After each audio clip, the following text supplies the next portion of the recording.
is facing growing economic pressure, and now Prime Minister Narendra Modi has made an unusual appeal to citizens. The Prime Minister has urged Indian families to avoid buying gold. ലോകത്തിൽ ഏറ്റവും fastest ആയിട്ട് വളർന്നുകൊണ്ടിരിക്കുന്ന മൂന്നാം ശക്തിയാണ് India എന്ന് പറയുന്നു. എല്ലാ കൺട്രികളെ അപേക്ഷിച്ച് ഇന്ത്യയുടെ GDP ഗ്രോത്ത് റെക്കോർഡ് ഹൈ ആണെന്ന് പറയുന്നു. നമ്മൾ സ്ഥിരമായിട്ട് വാർത്താ മാധ്യമങ്ങളിൽ കേൾക്കുന്ന വാർത്തയാണ് ഞാൻ ഈ പറഞ്ഞത്.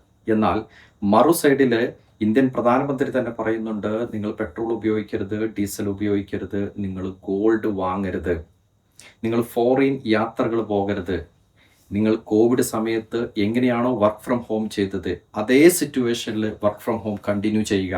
साथियों, हमें पेट्रोल डीजल का उपयोग कम करना होगा. ഈ ഗ്രോത്ത് റേറ്റും GDP എല്ലാം ഒരു സ്ഥലത്ത് പറഞ്ഞ് ആഘോഷിക്കുമ്പോൾ മറ്റൊരു സ്ഥലത്ത് ഇന്ത്യൻ ഗവൺമെന്റ് തന്നെ ജനങ്ങൾക്ക് കൊടുക്കുന്നൊരു വാർണിംഗ് ആണ്. എന്താണ് ഇവിടെ സംഭവിക്കുന്നത്? ഡീറ്റെയിൽ ആയിട്ട് നമുക്ക് പരിശോധിക്കാം. എല്ലാവർക്കും മറ്റൊരു ഇൻഫോർമേറ്റീവ് വീഡിയോയിലോട്ട് സ്വാഗതം. ഇന്നത്തെ വീഡിയോയുടെ അജണ്ട എന്ന് പറയുന്നത് 3 പ്രധാനപ്പെട്ട കാര്യങ്ങളാണ്. ഒന്ന്, ഇന്ത്യൻ എക്കണോമിക്ക് ഗവൺമെന്റ് കൊടുക്കുന്ന വാർണിംഗ്. രണ്ടാമതായിട്ട് ഇന്ത്യൻ മാർക്കറ്റിന്റെ പെർഫോമൻസ്.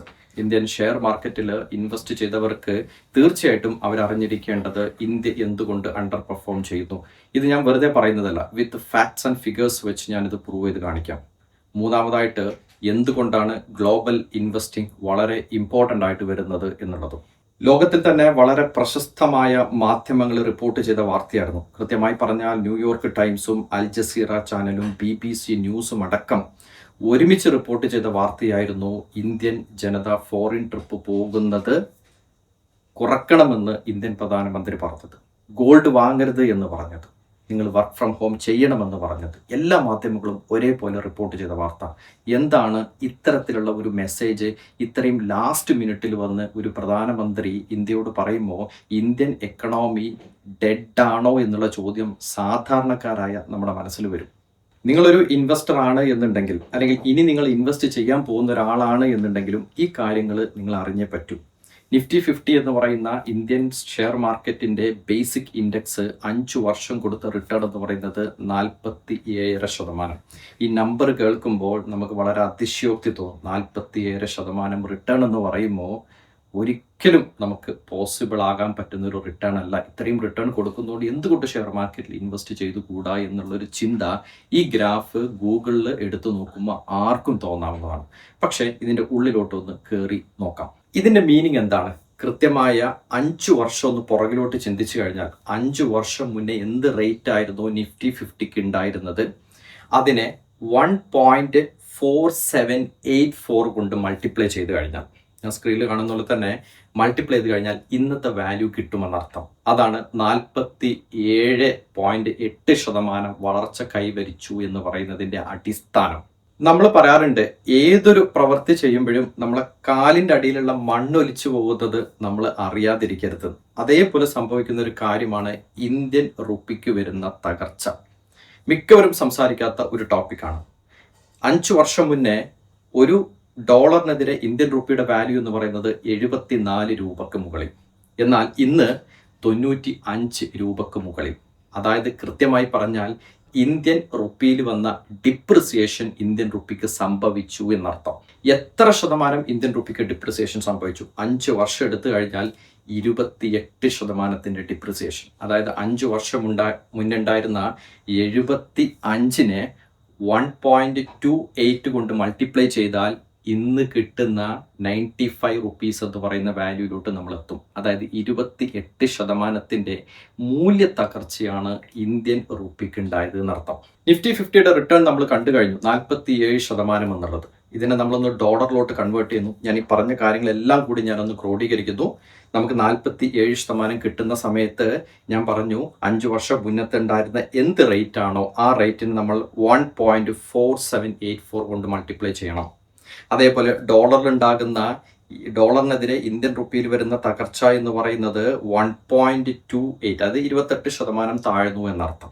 അപ്പോൾ ഈ Nifty 50യെ ഡോളർ അഡ്ജസ്റ്റഡ് റിട്ടേൺ ആയിട്ട് കാൽക്കുലേറ്റ് ചെയ്ത് കഴിഞ്ഞാൽ, അതായത് നമ്മുടെ ഒറിജിനൽ റിട്ടേൺ എന്ന് പറയുന്നത് 1.47 ആണ്. 1.47 5 വർഷം മുന്നേ ഉണ്ടായതിന് 1.47 കൊണ്ട് മൾട്ടിപ്ലൈ ചെയ്താൽ ഇന്നത്തെ വാല്യൂ കിട്ടുമെന്നർത്ഥം. അതിനെ നമ്മൾ ഇന്ത്യൻ റുപ്പിയിൽ വന്ന തകർച്ചയും കൂടി കണക്കാക്കണം. ആ തകർച്ച എന്ന് പറയുന്നത് 1.28 ആണ്. അതിനെ ഡിവൈഡ് ചെയ്ത് കഴിഞ്ഞാൽ നമുക്ക് കിട്ടുന്ന വാല്യൂ എന്ന് പറയുന്നത് 1.157. ഈ 1.157 എന്ന് പറയുമ്പോൾ എത്ര പെർസെൻറ്റേജ് ഓഫ് റിട്ടേൺ ആണ്? 15.2% റിട്ടേൺ ആണ് ഇന്ത്യൻ മാർക്കറ്റ് 5 വർഷം കൊണ്ട് കൊടുത്തത്. ഇത് ഞാൻ പറയുന്ന ഡാറ്റയല്ല, കൃത്യമായ ഗ്ലോബലി നടക്കുന്ന യാഥാസ്ഥികതയെ ഒറ്റ കുടക്കയിൽ കൊണ്ടുവന്ന് നമ്മളൊരു മാത്തമാറ്റിക്കൽ കാൽക്കുലേഷൻ ചെയ്തപ്പോൾ കിട്ടിയ ഡാറ്റയാണത്. 47% ഇന്ത്യൻ റുപ്പിയിൽ കിട്ടുന്ന റിട്ടേൺ ആണ്. അത് ഡോളറിൽ നോക്കിക്കഴിഞ്ഞാൽ നമുക്ക് വെറും കിട്ടിയിട്ടുള്ള 5 വർഷം കൊണ്ട് വെറും 15% റിട്ടേൺ ആണ് ഇന്ത്യൻ സ്റ്റോക്ക് മാർക്കറ്റ് കൊടുത്തത്. സോ ഇന്ത്യൻ മാർക്കറ്റ്സിന്റെ റിട്ടേൺ എന്ന് പറയുന്നത് ഒട്ടും അത്ര ശുഭകരമായ റിട്ടേൺ അല്ല എന്നുള്ളത് നമ്മൾ കണ്ടു കഴിഞ്ഞു. ഇത് ഫാക്ട് നമ്പർ 1. ഇനി സെക്കൻഡ് ഫാക്റ്റിലോട്ട് കടക്കാം. ഇന്ത്യൻ സ്റ്റോക്ക് മാർക്കറ്റ് കൊടുത്തിട്ടുള്ള ഈ ഒരുപാട് വർഷത്തെ റിട്ടേണിനെ ഞാൻ 2 കാലഘട്ടമായിട്ട് തിരിക്കുന്നു. 2007 അവസാനം വരെയുള്ളതിന് പീരീഡ് 1 എന്നും 2008 തൊട്ട് ഇന്ന് സംസാരിക്കുന്ന 2026 വരെയുള്ളതിന് പീരീഡ് 2 എന്നും പറയുന്നു. പീരീഡ് 1 എന്ന് പറഞ്ഞാൽ ഇന്ത്യൻ സ്റ്റോക്ക് മാർക്കറ്റിന്റെ ആരംഭം കുറിക്കുന്ന വർഷം എന്ന് പറയുന്നത് 1999 ആണ്. എന്നാൽ ഇന്ന് നമ്മൾ നിൽക്കുന്നത് 2026 ആണ്. 1999 തൊട്ട് 2026 തന്നെ 27 വർഷം സ്റ്റോക്ക് മാർക്കറ്റ് നടന്നു. ഈ 27 വർഷം സ്റ്റോക്ക് മാർക്കറ്റ് നടന്ന സമയത്ത് ഉണ്ടാകുന്ന 2 പീരീഡ് 1 എന്ന് പറയുന്ന ആദ്യത്തെ 8 വർഷവും പീരീഡ് 2 എന്ന് പറയുന്നത് അവസാനത്തെ 18 വർഷ കാലഘട്ടവും എടുത്തു നോക്കാം. ഇതിനെ നമുക്കൊന്ന് കീറി മുറിച്ചൊന്ന് പരിശോധിച്ച് നോക്കാം എന്താ ഇവിടെ സംഭവിച്ചെന്നറിയാം. കൃത്യമായി പറഞ്ഞാൽ ഇന്ത്യൻ സ്റ്റോക്ക് മാർക്കറ്റ് 1999 തുടങ്ങുമ്പോൾ ഇന്ത്യൻ സ്റ്റോക്ക് മാർക്കറ്റിന്റെ വാല്യൂ, നിഫ്റ്റിയുടെ വാല്യൂ എന്ന് പറയുന്നത് 890 ആയിരുന്നു. നിഫ്റ്റിയുടെ വാല്യൂ എന്ന് പറയുന്നത് ഇവിടെ കാണിക്കുന്നു. എന്നാൽ 8 വർഷ കാലഘട്ടം, എന്നാൽ 2007 ഡിസംബർ അവസാനം എത്തി നിൽക്കുമ്പോൾ ഇതിന്റെ വാല്യൂ എന്ന് പറയുന്നത് 6000 ആയി. അതായത് വെറും 800 നിന്ന് 6079 വന്നു എന്ന് പറഞ്ഞാൽ എത്ര മടങ്ങിന്റെ വളർച്ചയാണ്? 6 ഇരട്ടി, 6x എന്ന് എഴുതുന്നു. 6 ഇരട്ടി വളർച്ചയാണ് ഇന്ത്യൻ മാർക്കറ്റ് കാഴ്ചവെച്ചത്. ഈ 6 ഇരട്ടി വളർച്ച കാഴ്ചവെച്ചത് എത്ര വർഷം കൊണ്ടാണ് നിങ്ങൾ ഓർക്കണം? 8 years. 8 വർഷം കൊണ്ട് 6 ഇരട്ടി വളർച്ച ഇന്ത്യൻ മാർക്കറ്റിന് കൈവരിക്കാൻ സാധിച്ചു എന്നുള്ളത്. എന്നാൽ ഇപ്പൊ എന്താണ് സംഭവിക്കുന്നത്? 2007 ശേഷമുള്ള കാലഘട്ടം എടുത്താൽ 2008 തൊട്ട് 2026 വരെ. ഇപ്പോ നിഫ്റ്റി നിൽക്കുന്നത് 24,300 എന്ന് പറയുന്ന ലെവലിലാണ്. അപ്പൊ 2008 തൊട്ട് ഈ കാലഘട്ടം വരെ എന്ന് പറയുമ്പോൾ എത്ര വർഷം വന്നു? അതായത് 6000 എന്ന് പറയുന്ന ലെവലിൽ നിന്ന് 24,300 എന്ന് പറയുന്ന ലെവലിലോട്ട് വളർന്നു. എത്ര ഇരട്ടി? 6 × 4 ആണ് 24. അതായത് 4 ഇരട്ടി വളർച്ച, 4x ടൈംസ് വളർച്ച കൊടുത്തു ഇന്ത്യൻ മാർക്കറ്റ്. എത്ര വർഷം കൊണ്ടാണ് വളർച്ച കൊടുത്തത്? 2008 തൊട്ട് 2026 വരെയുള്ള ഏകദേശം 15.5, റഫായിട്ട് പറഞ്ഞാൽ 16 വർഷക്കാലം, 16 years, 16 വർഷക്കാലം 4 ഇരട്ടി വളർച്ച കൊടുത്തത്. ഇതിന് മുന്നേ നമ്മൾ കണ്ടു കഴിഞ്ഞു പീരീഡ് നമ്പർ 1. അവിടെ എന്താ സംഭവിക്കുന്നത്? 6 ഇരട്ടി വളർച്ച കൊടുത്തു. എത്ര വർഷം കൊണ്ട്? വെറും 8 വർഷം കൊണ്ട്. അപ്പൊ 8 വർഷം കൊണ്ട് 6 ഇരട്ടി വളർച്ച കൊടുത്തതാണോ നല്ലത്? 18 വർഷം കൊണ്ട് 4 ഇരട്ടി വളർച്ച കൊടുത്തതാണോ നല്ലത്? കൃത്യമായിട്ട് പറയാൻ പറ്റും. ഇന്ത്യൻ മാർക്കറ്റിന്റെ ഏറ്റവും വലിയ വളർച്ച സംഭവിച്ചത് 18 വർഷം മുന്നേ തിരിഞ്ഞു നോക്കുമ്പോഴാണ്, അല്ലാതെ ഇപ്പോഴല്ല എന്നുള്ളതാണ്. ഈ 2 ഫാക്ട്സും നമ്മൾ മനസ്സിലായി. ഇനി എൻ്റെ അജണ്ട ടോപ്പിക് 3 എന്ന് പറയുന്നത് എന്തുകൊണ്ട് ഗ്ലോബൽ ഇൻവെസ്റ്റിംഗ് ഇമ്പോർട്ടൻസ് ആകുന്നു. നിഫ്റ്റി 50 എന്ന് പറയുന്നത് ഇന്ത്യയുടെ ലാർജ് ക്യാപ്പ് ഇൻഡെക്സ് ആണ്, എല്ലാവർക്കും അറിയാവുന്ന ഒരു കേസാണ്. എന്നാൽ ഇതേ ലാർജ് ക്യാപ്പ് ഇൻഡെക്സ് ആണ് US നിൽക്കുന്ന QQQ എന്ന് പറയുന്ന ഇൻവെസ്റ്റ്കോയുടെ അല്ലെങ്കിൽ നാസ്ഡാക്ക് 100 എന്ന് പറയുന്ന ഇൻഡെക്സ്.